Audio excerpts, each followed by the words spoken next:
Alors, Manon, arrête-moi si je me trompe ou si j'ai mal fait mes devoirs. Tu as 24 ans, C'est ça, tu sors d'études d'ingénieur en calcul de structure et matériaux composites. exactement. Mais depuis que tu as fini tes études, tu es donc skateuse professionnelle, Ouais, mais c'est ça. sur roller. Est-ce que je peux Exactement. préciser ça du coup, parce que à la base je voulais dire rolleuse, mais Manon m'a dit non, vraiment ça ne se dit pas. Non, on dit rideuse, ouais, c'est Rideuse. ça. Et t'es à l'origine d'un groupe de rideuses françaises du coup qui s'appelle French Chicks. French X, ouais. Alors moi c'est le street roller, ça se dit comme ça. Donc c'est la pratique du roller en skatepark, en bowl, en rampe et en rue, hein, forcément, C'est ça. d'où son nom. Ça fait une dizaine d'années que t'en fais. Qu'est-ce qui t'a poussé à monter sur des rollers la première fois quand t'avais genre 13-14 ans? C'était mes copains du collège qui en faisaient et bah voilà, j'avais envie de faire comme eux, je pense. Au début, je les ai regardés et puis ça m'a plu, quoi. Dans une interview, tu disais que le déclic c'était d'avoir vu une fille en faire. Exactement. Quand j'ai vu une fille en faire, je me suis dit, ah ouais, c'est un sport extrême, mais ça peut être gracieux et féminin et ouais, je pense que c'était mon état d'esprit à l'époque et ça l'est toujours et c'est peut-être un petit peu mon objectif de montrer qu'un sport qui peut être agressif comme ça peut être aussi féminin, gracieux et joli à voir, quoi. C'est une discipline compliquée où on rate pas mal, je suppose, un peu comme dans tous les sports de glisse. Qu'est-ce qui t'a poussé à continuer malgré, je suppose, de nombreuses chutes? Bah oui, effectivement, je m'en suis pris des gamelles. Je me suis fait des blessures plus ou moins graves. J'en ai fait beaucoup d'ailleurs. Mais ouais, bah, j'aimais ça en fait. Et puis à force d'en faire, j'ai rencontré des gens d'abord en France et puis après partout dans le monde. Et je peux pas arrêter du jour au lendemain en me disant que je me coupe de mes potes, quoi. C'est pas possible. Je me suis jamais dit si je me fais ça, j'arrête, quoi. Ah non. Est-ce que tu peux nous raconter un de tes premiers souvenirs sur des rollers, genre un de tes meilleurs souvenirs quand t'étais petite, où tu t'es dit genre vraiment ce sport il est génial quoi? J'en ai plein, quoi. Il y a la première fois où j'ai vu une grande rideuse en fer, où je me suis dit, waouh, c'est quelque chose. Il y a la première fois où j'ai descendu une rampe avec mes copains. La première compétition que j'ai faite, j'ai fini dernière. Franchement, il y a tellement de souvenirs. Puis ça fait 10 ans, j'ai l'impression que ça fait limite toute ma vie, quoi. Ouais. Bah, c'est quand même la moitié de ta vie quasiment. C'est ça. Puis bon, ça fait aussi de moi qui je suis aujourd'hui, quoi. Je sais pas, j'ai fait des voyages extraordinaires, j'ai rencontré des gens incroyables. Du coup, comment ça s'est passé pendant tes études? Est-ce que t'avais un emploi du temps aménagé? Quand j'étais en DUT, donc après le bac, je faisais partie d'un groupe qui s'appelait Cellule Phase, qui me permettait que quand j'avais des compétitions ou des choses comme ça, je pouvais me permettre de louper des cours ou des partiels et je les rattrapais.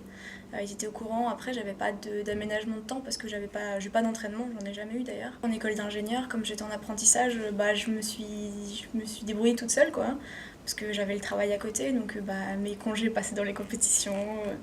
Je m'arrangeais, mais j'ai toujours su et concilier ça, bah, je pense que c'était pas évident, mais au moins j'ai su le faire et bah, je pourrais continuer à le faire, quoi. Ouais. T'as dû faire des semaines compliquées de travail, tu Ouais. sors le soir et tu t'entraînes. Bah oui, enfin, en fait, je dis jamais que je vais m'entraîner, tu vois, c'est même pas comme ça dans ma tête, je vais faire du roller, quoi. Je vais m'amuser, je vais m'éclater, dans ma tête, c'est jamais je vais m'entraîner. Peut-être c'est ça qui fait que. Je sais pas. Tu vois pas passer les heures du coup. Exactement. T'as 3 sponsors qui te suivent. Est-ce que tu peux nous expliquer comment ça s'est fait pour avoir du coup ces sponsors? Bah en fait, j'ai jamais rien fait pour avoir des sponsors. Toujours, tout est toujours venu à moi bah, assez facilement. Bah, le premier, c'était mon shop Pierre qui roule à Bordeaux. Bah, il voyait que j'étais l'une des seules filles à Bordeaux, que je réussissais, que je bougeais. On avait une bonne bande de copains et bah, du coup, elle s'est dit que Valérie, la patronne, s'était dit que c'était bien peut-être de m'aider et tout ça. Donc, je suis toujours chez eux et c'est un réel plaisir. Après, j'ai eu une marque de fringues de roller qui s'appelle Arsena, qui vient de Montpellier. Bah, ils cherchaient une fille à avoir dans le team et je pense pour coller à leur image, c'était moi qu'ils ont pris. Voilà, et puis après, bah, mon dernier sponsor qui a fait de moi une professionnelle, c'était Seba, une marque de roller française du coup, qui est basée à Paris. Bah, c'est pareil, ils cherchaient une fille dans le team et bah, ils m'ont prise, une française. Je pense que c'est pareil, ça, je collais peut-être à leur image. C'est toi qui gères ces partenariats-là? C'est-à-dire que c'est toi qui fais la rencontre en direct, etc. Je suppose qu'il y a des contrats, etc. Donc ça doit être compliqué quand t'as jamais fait ça. Les gens en général qui me demandaient ça, je les connaissais peut-être déjà ou alors ça s'est fait assez facilement. C'était pas, comment dire, ça me faisait pas peur ou quelque chose comme ça. Ça a été assez facile, quoi. J'ai signé des contrats et c'était pas des trucs de fou non plus, quoi. Au contraire, j'étais contente de représenter quelqu'un et eux, ils étaient contents d'avoir quelqu'un. Et ça a toujours été la première fille dans le team, des choses comme ça. Et du coup, moi je pensais aux futures filles et je me disais c'est chouette, au moins il y a une visu quoi. Parce que moi quand j'ai commencé, il n'y en avait pas beaucoup qui étaient représentés dans les marques. Et peut-être que c'est ça aussi qui manquait quand moi j'ai commencé, où il y avait moins de filles. Maintenant, il y en a de plus en plus. Donc je me dis que ça fait peut-être ça qui fait partie de cette amélioration du nombre de rideuses quoi. Le collectif que vous avez créé, Mhm. votre objectif premier, c'est, je suppose, de faire découvrir ce sport auprès des filles. C'est ça, ouais. Du coup, comment est-ce que vous y prenez? Alors en fait, on est un peu au début du projet, plus ou moins. L'année dernière, on a essayé de faire, dans les étapes de la Coupe de France, on a essayé de faire des sessions avec les locales, la veille par exemple d'une compétition. Donc on a fait ça à Bordeaux d'ailleurs, pour la compétition que j'organise tous les ans, qui s'appelle le West Coast Contest. On a réussi à faire ça à Marseille, on a réussi à faire ça du coup plusieurs fois.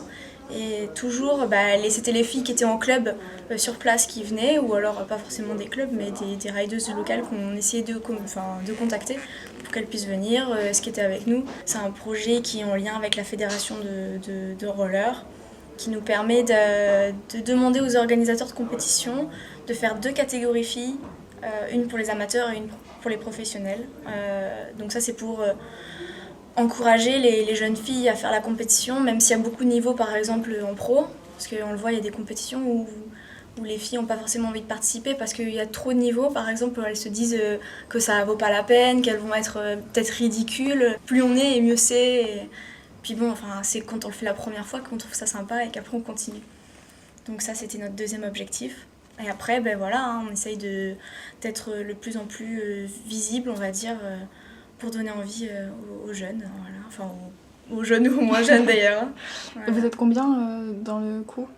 On est une dizaine, voilà. Après on est 3 on va dire à bien s'occuper de ça. Après les autres elles sont là si on a besoin d'elles, si elles ont besoin de nous, voilà, elles peuvent venir nous aider. Si on fait des projets, on les inclut.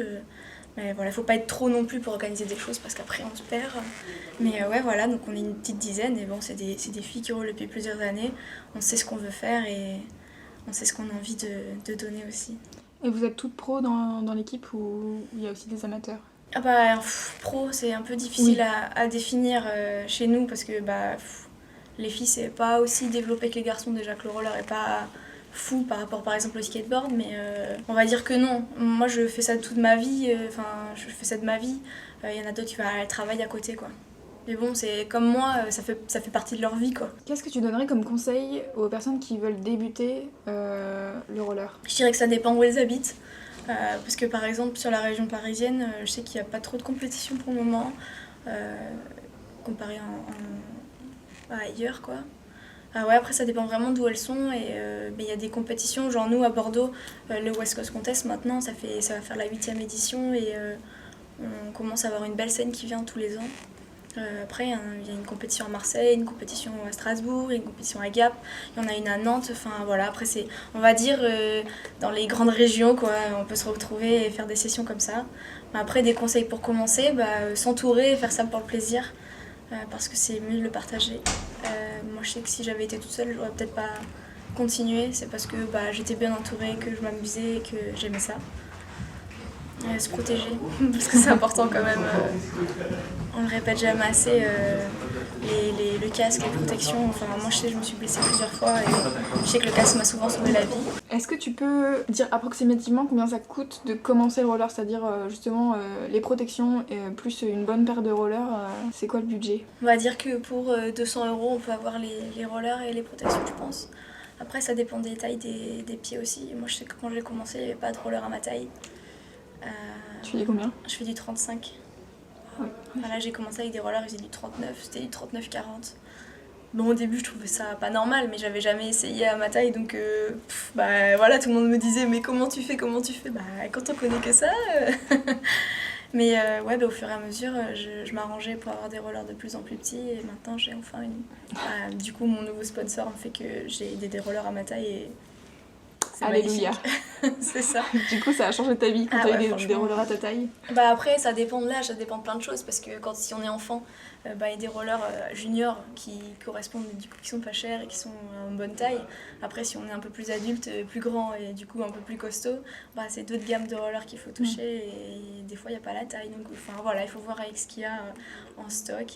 Mais bon, il y a des rollers en toute gamme, quoi. Qu'est-ce que c'était ton objectif quand t'as commencé Instagram? Au début, je pense que c'était pour partager ce que je faisais avec mes copains, ou ma famille tout simplement, qui ne savaient pas forcément ce que je faisais tous les jours et où j'allais, mes compétitions, comment ça se passait, tout ça. Puis après, avec les sponsors, les machins, je me suis dit que c'était bien pour la visibilité pour eux, pour moi. Et bah, de fil en aiguille, j'aime bien faire ça, j'aime bien partager et je me rends compte que les gens aiment bien aussi. Et j'ai vu que tu vas avoir un personnage dans un jeu vidéo. Mais en fait, c'est un Hollandais qui était passionné des jeux de vidéo et qui faisait du roller. Donc les deux passions, il a voulu en faire une en fait. Et bah, du coup, il était tout seul. Enfin, il est tout seul d'ailleurs à faire ce jeu. Et il y a 3 ans de ça, je pense, quelque chose comme ça. Il m'avait contacté pour savoir si ça m'intéressait d'avoir un personnage dans un jeu vidéo. Alors c'est vrai qu'au début, je savais pas trop comment le prendre, comment ça allait être, si c'était un truc amateur ou si ça allait être chouette. Et puis bah, du coup, j'ai été invitée 2 fois, une fois pour faire de la motion capture. Donc j'avais une combinaison avec des capteurs, j'ai dû faire du roller, ils ont capturé mon style. Et j'y suis retournée une 2e fois pour, bah, juste pour prendre des images de mon corps en fait, avec plus de détails, le visage, le corps et tout ça. Et j'ai enfin vu une petite vidéo du jeu il y a quelques semaines de ça. Et c'est vrai que c'est assez impressionnant de voir un personnage qui me ressemble dans un jeu. Voilà. Merci. Je t'en prie.